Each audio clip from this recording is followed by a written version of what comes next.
Hi hello viewers, ഞാൻ അനുവാണ്, നിങ്ങളുടെ സ്വന്തം അനു. ഇന്ന് ഞാൻ നിങ്ങൾക്ക് വേണ്ടി പ്രിപ്പയർ ചെയ്യാൻ പോകുന്നത് ഒരു പഞ്ചാബി ചിക്കനാണ് കേട്ടോ. വെരി സ്പെഷ്യലായിട്ടുള്ള ഒരു ചിക്കൻ കറിയാണ്. എന്തായാലും നിങ്ങൾ ട്രൈ ചെയ്ത് നോക്കണം. ഇതിനായിട്ട് വെളുത്തുള്ളി, ഇഞ്ചി, പച്ചമുളക്, മല്ലിയില, നാരങ്ങ, 2 സവാള, ഇത്രയാണ് ഞാൻ എടുത്തിട്ടുള്ളത്.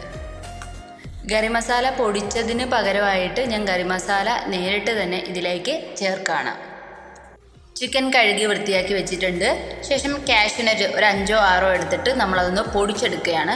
ശേഷം കടായി അടുപ്പത്തേക്ക് വെക്കുക, എണ്ണ ഒഴിക്കുക. ഒന്ന് ചൂടായി വരുമ്പോഴേക്ക് നമ്മൾ നേരത്തെ എടുത്തു വെച്ചിട്ടുള്ള ഇഞ്ചി, പച്ചമുളക്, വെളുത്തുള്ളി, അതുപോലെ തന്നെ നമ്മുടെ മസാലക്കൂട്ടുകളും സവാളയും ചേർത്ത് നന്നായിട്ട് വഴറ്റുക.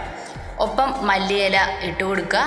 നന്നായി ഒന്ന് വഴണ്ട് വന്ന ശേഷം ഇതിനെ ഒരു മിക്സിയുടെ ജാറിലേക്ക് മാറ്റാം. ശേഷം ഒരു പകുതി നാരങ്ങാ നീര് ഇതിലേക്ക് ചേർക്കുക.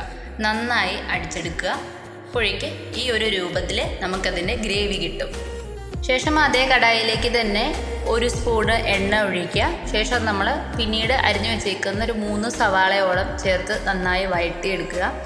നന്നായി വഴണ്ട് അതിൻ്റെ ഒരു ബ്രൗൺ കളറിലേക്ക് എത്തുമ്പോഴേക്ക് അതിലേക്ക് നമ്മൾ നേരത്തെ തയ്യാറാക്കി വെച്ചിരിക്കുന്ന മിക്സിയുടെ ജാറിലുള്ള ഗ്രേവി ഒഴിച്ചു കൊടുക്കുക.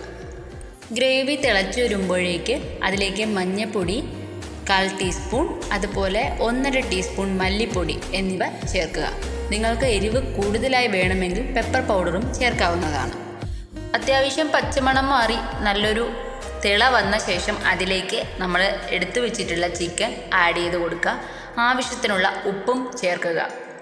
ചിക്കൻ ഒരു 5-6 മിനിറ്റ് നന്നായി തിളച്ച ശേഷം അതിലേക്ക് കാഷ്യൂനട്ട് നമ്മൾ നേരത്തെ അടിച്ചു വെച്ചിട്ടുള്ളതും ഒപ്പം തന്നെ നാരങ്ങ നീരിൻ്റെ ബാക്കി പകുതി കൂടി ചേർത്ത് കൊടുക്കുക. ശേഷം ഒരു മീഡിയം തീയിൽ മാക്സിമം നന്നായി ചിക്കൻ കുക്കാവുന്ന രീതിയിൽ ഇടയ്ക്കിടയ്ക്ക് ഇളക്കി കൊടുത്ത് നന്നായി വേവിച്ചെടുക്കുക. ഇത് നമുക്ക് രാവിലെ ബ്രേക്ക്ഫാസ്റ്റിനോടൊപ്പമോ ഉച്ചയ്ക്ക് ചോറിനോടൊപ്പമോ ഒക്കെ യൂസ് ചെയ്യാൻ പറ്റുന്ന ഒരു ഡിഷാണ്. നിങ്ങളെല്ലാവരും ട്രൈ ചെയ്യണം.